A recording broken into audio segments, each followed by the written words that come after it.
అండి. మీరు సినిమా బండితో మా ముందుకు వచ్చారు అండ్ మిమ్మల్ని you guys are friends and Srujan says a lot of amazing things about you. మీ దారిలోనే మేము నడవాలనుకుంటున్నాం, కంటెంట్ బేస్డ్ సినిమా చేసి మేము ముందుకు వచ్చి అలరిద్దామని.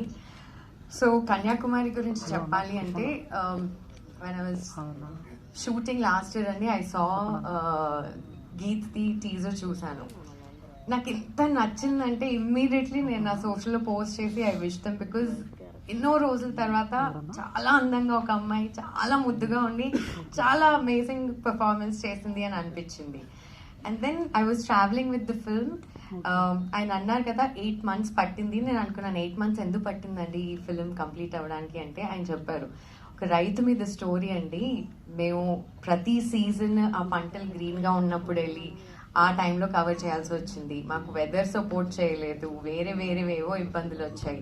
బట్ అవన్నీ కూడా దాటుకొని కన్సిస్టెంట్గా మేము ఆ స్టోరీకి స్టిక్ అయ్యి ఎంత ఆథెంటిక్గా మేము ముందుకు పెట్టగలుగుతాం అనే దాని మీద ఫోకస్ చేసి వి టుక్ ఆ టైమ్ అని అన్నారు, which I was very impressed with అండి. ఎందుకంటే ఒకసారి